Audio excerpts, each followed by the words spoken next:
देखो आज हम पॉइजनिंग के केस में जनरल ट्रीटमेंट की बात करेंगे। जनरल ट्रीटमेंट मोस्ट इंपॉर्टेंटली आज एंटीडोट्स पढ़ेंगे क्योंकि एंटीडोट्स आर इंपॉर्टेंट। ये 5 तरीके होते हैं। पहले होता है removal of unabsorbed poison from the system, जो कि हम थ्रू एमएसएस करते हैं या थ्रू गैस्ट्रिक लवाज करते हैं, जो मैं इंशाल्लाह डिफरेंट वीडियो में समझाऊंगा सही से।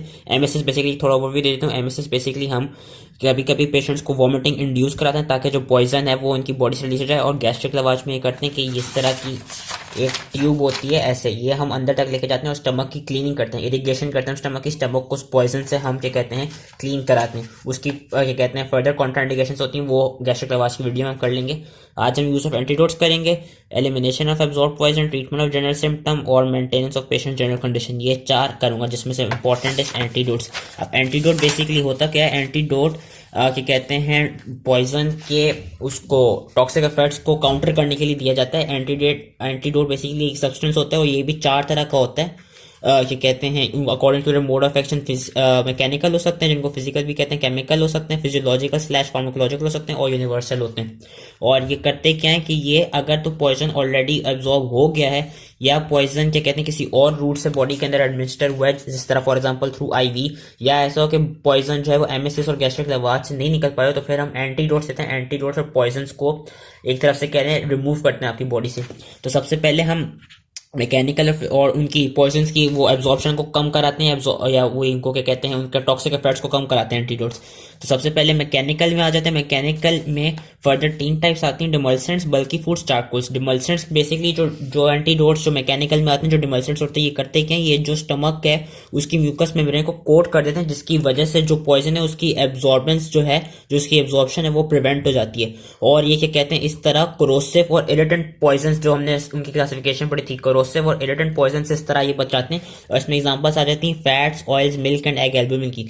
लेकिन ये याद रखना है कि अगर बॉडी में फॉस्फोरस ने पॉइजनिंग की हो तो उस केस में हम फैट, ऑयल और मिल्क नहीं देंगे, क्योंकि ये सब्सटेंस क्या करेंगे, ये फॉस्फोरस के साथ क्या कहते हैं इन सब्सटेंसेस में बेसिकली फॉस्फोरस सॉल्युबल होते हैं, जिसकी वजह से फॉस्फोरस की जो एब्जॉर्प्शन होगी वो ज्यादा इंक्रीज कर जाएगी। तो फॉस्फोरस के केस में ये 3 नहीं देने, वरना यूजली ये एज अ डिमल्सेंट्स के तौर पर, एज अ मैकेनिकल एंटीडोट के तौर पर दिए जाते हैं।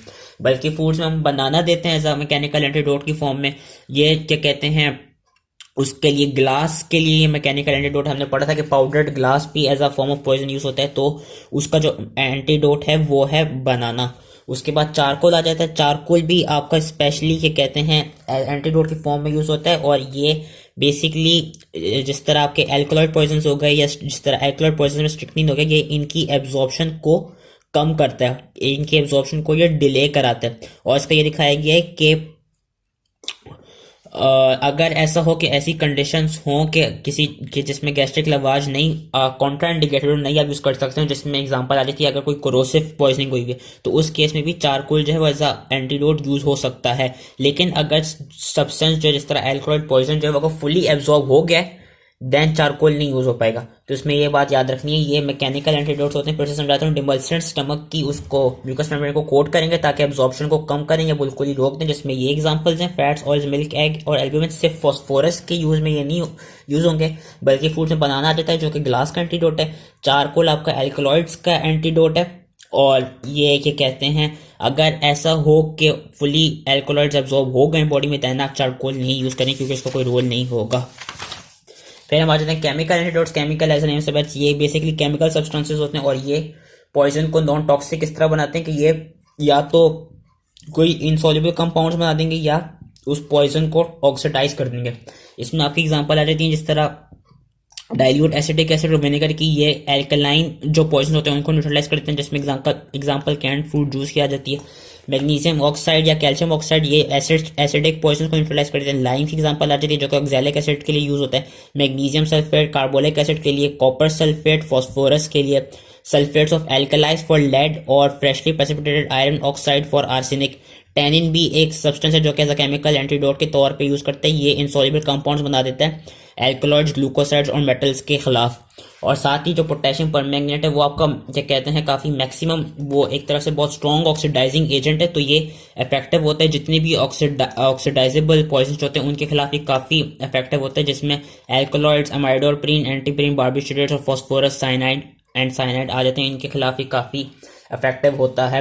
और अगर बताया है कि अगर आप कोई ऑल्टरनेट यूज़ करना हो KMnO4 पोटेशियम परमैंगनेट की जगह, तो आप वीक सोल्यूशन ऑफ आयोडीन भी यूज़ कर सकते हैं, जिसके आप 15 ड्रॉप्स लेंगे और वो आप क्या कहते हैं टम्बर फुल यानी 200 मिलीलीटर ऑफ वाटर के अंदर डाल देंगे। फिर आपके फिजियोलॉजिकल स्लैश फार्माकोलॉजिकल एंटीडोट्स आ देते हैं। फार्माकोलॉजिकल ये क्या करते हैं, ये बेसिकली एज अ एंटागोनिस्ट, जो फार्माकोलॉजिकल होते हैं वो एज अ एंटागोनिस्ट के तौर पे ये कहते हैं एक्ट करते हैं उन पॉइजन्स के खिलाफ। जिस तरह एट्रोपिन जो है वो पाइलोकार्पिन के खिलाफ यूज होता है, क्लोरोफॉर्म स्ट्रिक्निन के खिलाफ, कैफीन मॉर्फिन के खिलाफ, और atropine and oximes for organophosphorus compounds. लेकिन कभी कभार ऐसा होता है कि जो एंटागोनिज्म होता है वो इतना कंप्लीट नहीं होता, और ये जो रेमेडी हम दे रहे होते हैं ये भी कुछ डिजायरेबल साइड इफेक्ट्स प्रोड्यूस कर सकती है, ये कभी कभार हो जाता है। वैसे जो फिजियोलॉजिकल और फार्माकोलॉजिकल एंटीडोट्स हैं, इनमें जो मोस्ट इंपॉर्टेंट हैं वो हैं आपके चिलेटिंग एजेंट्स। चिलेटिंग एजेंट्स में कौन से इंपॉर्टेंट हैं? आपका ब्रिटिश एंटी लिविसाइड जिसको डाइमेथाइलपोल भी कहते हैं, आपका EDT है जिसको इथाइलिन डायमंड टेट्राएसिटेट कहा जाता है, और एन पेनिसिलामीन जिसको क्यूप्रमीन भी कहते हैं, एंड डेजेफेरोक्सामाइन जिसको DFM भी कहते हैं। चिलेटिंग एजेंट्स क्या करते हैं, ये बेसिकली जो हैवी मेटल्स हैं इनके खिलाफ यूज होते हैं एज एंटीडोट, एंड ये करते क्या है कि नॉन आयोनाइज्ड साइक्लिक कॉम्प्लेक्स यानी चिलेट बना देते हैं कैटायंस के साथ, जो कि मेटल्स होते हैं, मेटल्स कैटायन होते हैं, उनके साथ ये चिलेट एक कॉम्प्लेक्स बना देते हैं, जिसकी वजह से उसके फिर नॉन टॉक्सिक वो जो भी टॉक्सिक इफेक्ट्स प्रोड्यूस कर रहा था वो अब नहीं प्रोड्यूस कर पाता, जो भी मेटल हैवी मेटल बॉडी के अंदर अकोमोडेट या प्रेजेंट होता है। सबसे पहले बात करते हैं बैल की, जिसका नाम है ब्रिटिश एंटी लिविसाइड या डाइमेथाइलपोल। अच्छा, ये किस में यूज होता है इसका ये याद रखना है कि ये आपकी जो वो होती है आर्सेनिक की और उसकी आर्सेनिक की एंड जो मर्करी की पॉइजनिंग होती है उसके खिलाफ ये यूज होता है, एंड ये काफी और इसको एंटी लिविसाइड इसलिए कहते हैं क्योंकि ये एज अ लिविसाइड एक वॉर गैस थी, उसके एंटागोनिस्ट के तौर पे ये यूज किया गया था और उसमें काफी वो इफेक्टिव दिखाया गया। इसकी केमिस्ट्री याद करने की जरूरत नहीं है, इसमें बेसिकली यही है कि जो आपके हैवी मेटल्स होते हैं जिस तरह आर्सेनाइट और जो मर्करी है, ये करते क्या है कि ये जो थियोल ग्रुप्स होती हैं, अगर आपकी बॉडी में जो एंजाइम्स हैं उन पे जिन एंजाइम्स पे भी थियोल ग्रुप्स होंगी वो उनके साथ जाकर इंटरेक्ट करेंगे, क्योंकि इनकी एफिनिटी जो होती है वो थियोल ग्रुप्स के साथ ज्यादा होती है, और फिर वो हमारे बॉडी की एंजाइम्स को डिस्टर्ब करेंगे। तो डाइमेथाइलपोल क्या करता है कि डाइमेथाइलपोल, जिसका another name is British anti lewisite, इसके पास बेसिकली मैक्सिमम थियोल ग्रुप्स होती हैं। तो ये जब हम बॉडी में डालते हैं तो एक तरफ से ये क्या कहते हैं करता क्या है, जो आर्सेनेट और मर्करी है, आर्सेनेट और मर्करी के पास एफिनिटी थी थायरॉइड ग्रुप्स के लिए, तो ये आर्सेनेट और मर्करी जाके इसके साथ जाके बाइंड करने लग जाते हैं और एंजाइम्स को वो लीव कर देते हैं। तो उसके तौर पे तो इसीलिए क्या कहते हैं, ये याद रखना है आर्सेनाइट और मर्करी की पॉइजनिंग में यूज होता है। एंड इसका एक और अच्छी बात ये है कि ये कोई किडनी या लिवर किसी पे डैमेज कॉज नहीं करता, इसके कोई साइड इफेक्ट्स नहीं होते। दूसरा होता क्या है कि जो भी इसके डिसोसिएशन कंपाउंड्स होते हैं वो दूसरा होता क्या है कि ये जो है इजीली फिर जो मर्करी और आर्सेनिक वो इजीली एक्सक्रीट आउट हो जाते हैं यूरिन की फॉर्म में, और हम इसकी ज़्यादातर एक्सेसिव डोज देते हैं डाइमेथाइलपोल की। इसकी जो वो है डोजेज है वो उतना याद करने की जरूरत नहीं है कि किस तरह किस फॉर्म में कितने इंटरवल्स के बाद दी जाती है इसका, लेकिन ये याद रखना है कि इसका जो मोड ऑफ एडमिनिस्ट्रेशन है वो है इंट्रामस्कुलर, और इसकी कॉन्ट्राइंडिकेशन क्या है कि अगर बहुत एक्सेसिव यूज हो इसका तो ये लिवर डैमेज कॉज कर सकता है, लेकिन ये किडनी डैमेज कभी भी कॉज नहीं करेगा। फिर आपकी आ जाती है सोडियम कैल्शियम EDT है, इसका क्या याद रखना है, इसका याद रखना है कि इसके पास लेड की काफी एफिनिटी होती है, तो ये जो लेड पॉइजनिंग है उसके खिलाफ काफी इंपॉर्टेंट होता है जो सोडियम कैल्शियम EDT होता है आपका। इसकी भी अगेन डोजेज याद रखने की जरूरत नहीं, लेकिन इसका मोड ऑफ एडमिनिस्ट्रेशन पता होना चाहिए। इसका मोड ऑफ एडमिनिस्ट्रेशन जो है वो होता है थ्रू IV, एंड इसमें जो एक तरह से कॉन्ट्राइंडिकेशन है वो ये है कि अगर इसकी ज्यादा आप क्या कहते हैं रैपिडली इसकी इंट्रावीनस इंजेक्शन देंगे या इसकी ज्यादा रैपिडली इसको इन्फ्यूज कर देंगे तो उससे होगा क्या, उससे बंदे का ब्लड प्रेशर लो हो सकते हैं, there is a fallen blood pressure और नेफ्रोपैथी के चांसेस हो सकते हैं। और ये जो EDT है, ये EDTA जो है ये देखा गया कि जो बैल है उससे ज्यादा सुपीरियर होता है, क्योंकि ये आर्सेनिक और मर्क्यूरी की भी पॉइजनिंग की ट्रीटमेंट के तौर पे भी यूज हो सकता है। फिर आपका आता है पेनिसिलामीन, जिसका एक और नाम है क्यूप्रीमीन, जो क्या है डिग्रेडेशन प्रोडक्ट ऑफ पेनिसिलिन। इसका एडवांटेज क्या है कि ये ओरली भी दिया जा सकता है और ये लेस टॉक्सिक होता है EDTA से। एंड इसके क्या यूजेस हैं, इसके यूजेस ये हैं कि ये जो कॉपर की पॉइजनिंग है उसके खिलाफ यूज होता है, और ये लेड और मर्करी की पॉइजनिंग के खिलाफ भी यूज हो सकता है। जिस तरह विल्सन डिजीज होती है जिसमें कॉपर का मेटाबॉलिज्म का डिसऑर्डर हो जाता है, उसमें ये दिया जाता है। अगेन इसकी डोजेज याद रखने की जरूरत नहीं है, लेकिन इसका ये पता होना चाहिए इसका मोड ऑफ एडमिनिस्ट्रेशन है ओरली। लास्ट आपका आता है डेजेफेरोक्सामाइन। डेजेफेरोक्सामाइन का पता होना चाहिए कि ये आयरन को चिलेट करते, तो इन दोज कंडीशन जिसमें आयरन की काफ़ी बॉडी में कुमुलेशन होने लग जाती है, जिस तरह हीमोक्रोमेटोसिस में उसमें होता, या किसी भी सिस्टेमिक आयरन ओवरलोड में, तो उसमें एक्यूट आयरन पॉइजनिंग में ये दिया जाता है और ये देखा गया कि ये काफ़ी यूजफुल है, ये आयरन को चिलेट कर देता है। इसका जो मोड ऑफ एडमिनिस्ट्रेशन है वो है बोथ ओरली एंड इंट्रावीनसली। तो ये जो 4 थे इनमें बस मेन चीज़ ये याद रखनी थी, मैं फिर से समझा देता हूँ कि जो बैल है ये आप लेड पॉइजनिंग के वक्त देंगे, जो ईडीटी है ये आप मर्करी सॉरी जो बैल है, मैंने उल्टा बोल दिया, जो बैल है ये आप आर्सेनिक और मर्करी की पॉइजनिंग में देंगे। जो सोडियम कैल्शियम ईडीटी है ये आप लेड की पॉइजनिंग में देंगे। पेनिसिलामीन आप मोस्ट इंपॉर्टेंटली कॉपर और साथ में मर्करी और आर्सेनिक पॉइजनिंग में देंगे। और ये डीएफएम जो है ये आप आयरन की पॉइजनिंग में देंगे।